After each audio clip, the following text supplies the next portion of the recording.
Presidente Nahuel, gracias por la conversación. Quiero empezar hablando de la inestabilidad. Desde luego que hay inestabilidad en Perú, Ecuador no es la excepción. En el caso de su país, en este momento, a esta hora, ¿qué actores son los que están generando inestabilidad? Bueno, siempre son circunstancias complejas. Es muy difícil encontrar solo uno y por eso su pregunta está muy bien planteada. ¿Quiénes? Siempre es un plural de personas. Yo diría primero, hay una insatisfacción en todo el mundo contra las personas que gobiernan. Eso no es solamente en América Latina. En muchos países, en la gran mayoría, ganan los opositores. Y eso se debe, yo creo, a que hay un gran descontento con los sistemas democráticos. Segundo, a una generación, somos un continente muy joven, donde las nuevas generaciones están acostumbradas a la satisfacción inmediata. Todos los juegos, todas las aplicaciones nos permiten obtener lo que queremos enseguida o cambiarlo si no queremos, si no nos da lo que esperamos. Y eso que lo aplicamos en nuestra vida diaria, nuestra rutina diaria, no tiene por qué ser diferente en la política. Digo yo como sistema de pensamiento, no es que yo coincida con eso, claro, pero es lo que observo. Entonces hay también la idea de que cambiando las cosas van a ser mejor. Sí, me llama la atención, efectivamente somos democracias jóvenes, frágiles, pero ¿nos podría nombrar alguno que haya identificado usted, algunos de esos actores que sepa que son causantes de inestabilidad y de agitación? ¿Cómo no? Sin duda. Yo creo que en el caso de Ecuador es el movimiento político del expresidente Correa, porque tienen un pensamiento muy totalitario. Piensan que ellos tienen la única solución para todos los problemas del país. Piensan que el país comete un error si ellos no están en el poder y quieren volver allá lo más pronto posible. Entonces son quienes más agitan las aguas para tratar de producir un mecanismo que los traiga de vuelta más pronto. ¿Cuánta ayuda cree que hay del correísmo de parte del Foro de Sao Paulo para operar en Ecuador?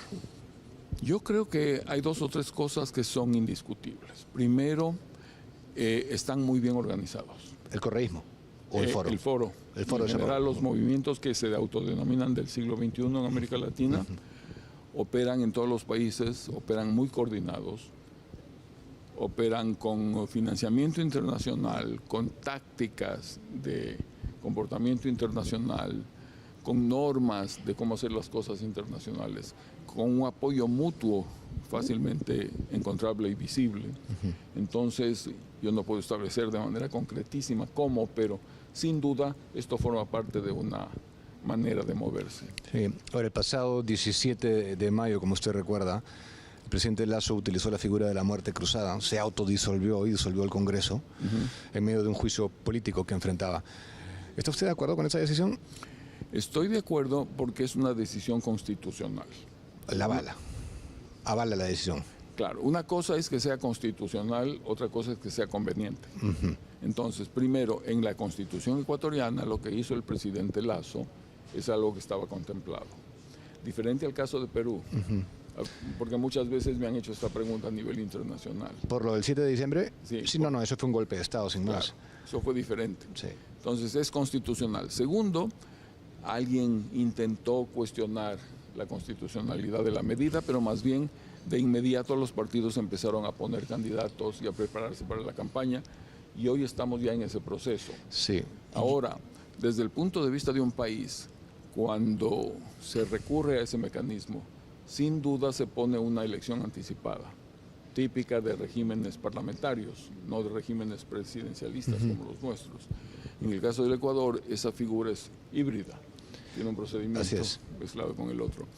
Y bueno, este rato estamos abocados a eso y entonces veamos qué pasa en las elecciones. Yo, más allá de constitucionalista, que consulté a varios en su momento, nadie dijo que la figura no era constitucionalista, pero quisiera saber usted qué siente. O sea, ¿siente que fue una decisión correcta, al margen de si es legal, constitucional?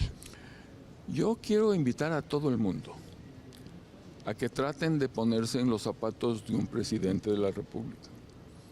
Es muy fácil hacer política detrás de una computadora, es muy fácil juzgar a todo el mundo, sin hacerse cargo de la importantísima cantidad de información que un presidente tiene, de mecanismos de análisis de la realidad.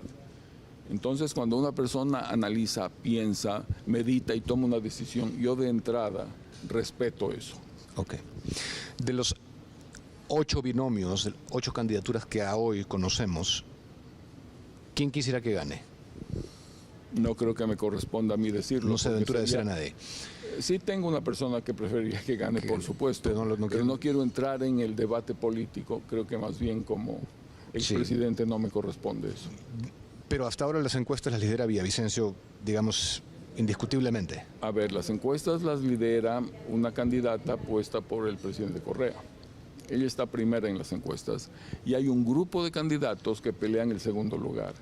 Entonces, uno de ellos pasaría a la segunda vuelta con la candidata. Entonces están González. variando bastante las encuestas. Yo, las últimas que tengo son de Villavicencio acá a la cabeza. ¿Cuál es la candidata que...? Más bien yo creo que en el caso del correísmo, al igual que en el caso de otros líderes en muchos países, hay como un voto duro de alrededor de un 25%. A veces puede subir un poco, puede bajar un poco, pero pasa en muchos países. Sí. Y con ese porcentaje, con un sistema de doble vuelta, normalmente el candidato pasa a segunda vuelta. Me llama la atención que usted hable de la cantidad de información que debe analizar un presidente, porque este año justamente se cumplen 25 años de la firma de la paz entre el Perú y el Ecuador. Y yo he tenido la oportunidad de leer muchísimo cómo analizó usted negociar la paz con el expresidente Fujimori. En octubre vamos a celebrar 25 años. Yo le quiero hacer una pregunta desde la óptica peruana. Evidentemente, ese fue uno de los logros más resaltantes de la presidencia, sobre todo el segundo gobierno de Alberto Fujimori. ¿Considera que el Perú ha sido justo con él? Yo tengo un gran respeto por el presidente Fujimori. Estuvimos en campos rivales y nos tocó negociar con intereses y posiciones diferentes, pero lo hicimos con gran respeto hacia el otro lado. Y aquello que se marcó a nivel presidencial se siguió a nivel de cancillerías, de gabinetes, de la población. Es decir, se creó un ambiente favorable al diálogo. Y por eso pudimos conseguir semejante logro. El presidente Clinton nos dijo a ambos que habíamos resuelto, y abro comillas, el conflicto internacional armado más antiguo del hemisferio occidental. Esa era la pelea entre Ecuador y Perú. Entonces, haber logrado superar eso, sacarlo de la lista de conflictos intratables que ahí estaba, igual que el conflicto árabe-israelí, igual que el problema en esa época de las FARC con el gobierno de Colombia. Haber conseguido solucionar eso, que nos ha dado 25 años de paz, ni una persona muerta, 100 heridos. Así que yo tengo una gran opinión de la gestión que hizo el presidente Fujimori ahí. Y cuando veo a un presidente al que respeto condenado a 25 años de prisión, me parece una pena realmente grande, realmente larga. Ahora, no me corresponde a mí juzgar las decisiones del Poder Judicial peruano. Sí, y quiero enfatizar ahí lo que usted ha dicho, porque sobre todo los jóvenes hoy en día no se dan cuenta cuán cerca estuvo de estallar una guerra, incluso por un disparo accidental hubiera podido.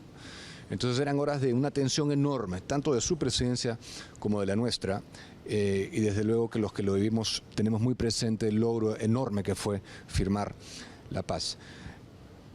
En Ecuador considera que ha pasado lo mismo que en Perú, que desde esas épocas la derecha ha fracasado comunicando lo que hacía y ha vivido muy del dato y no del relato. ¿En qué sentido? En el sentido de que no ha tenido comunicación política emocional la derecha, y eso, hablábamos del Foro de Sao Paulo, ellos lo han acaparado en lo que llamamos la batalla cultural. ¿Considera que eso ha pasado también en el Ecuador? Yo creo que sí. Yo creo que sí, yo diría desde el centro hacia la derecha, para abrir el abanico. Y me parece que muchas personas no comprenden cuál es la dinámica de una elección. La gente no vota porque escuche una gran discusión de tesis. La gente vota emocionalmente. Pocas personas piensan que los votantes toman decisiones racionales, mentales. Son más decisiones emotivas. Y en ese sentido la comunicación emocional es totalmente distinta, igual que usted lo dice, que una comunicación meramente racional. Y en eso yo creo que podemos ser muchísimo mejores que lo que hemos sido hasta ahora. ¿Por qué considera que en Latinoamérica, en nuestros países, sigue tan vigente la cultura del caudillismo? Bueno, primero por raíces culturales.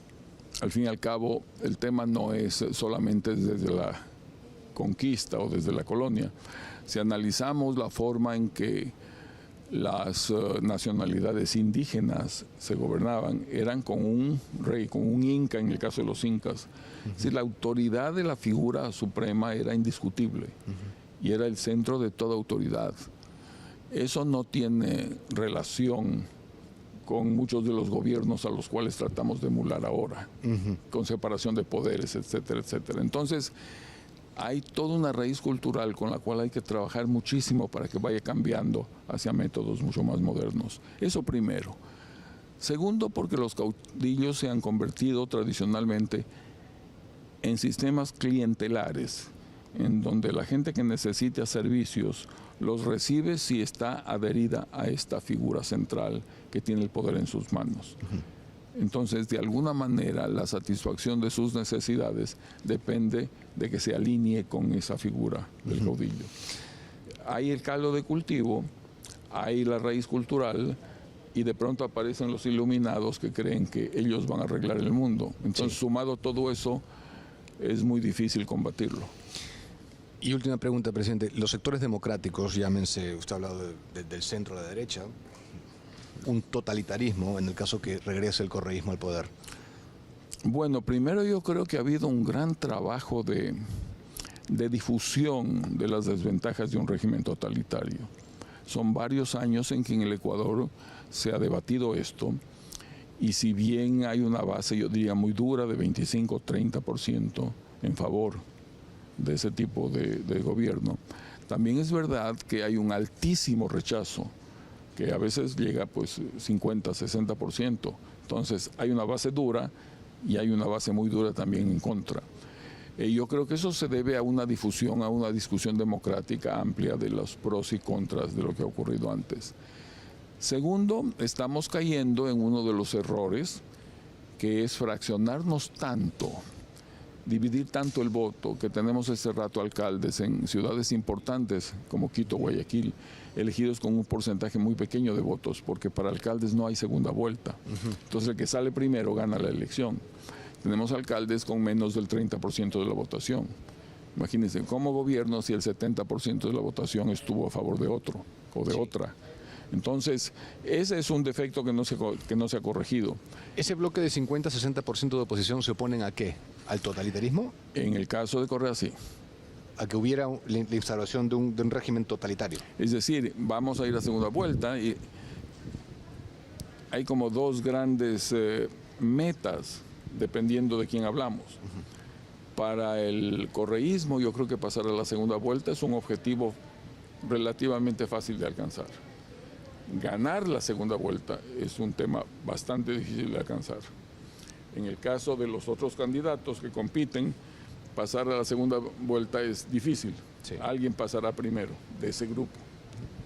Pero luego en la segunda vuelta también tienen la tarea de acumular, si es posible, toda esa votación en contra, que no es fácil, pero hay que ver si se lo consigue o no. Podríamos hacer un paralelo ahí con el caso del fujimorismo en el Perú, que siempre pasa a segunda vuelta, pero tiene tanta resistencia de los demás sectores que siempre termina ganando el otro. Gracias por esta conversación, presidente. A usted, Diego. Muchas gracias.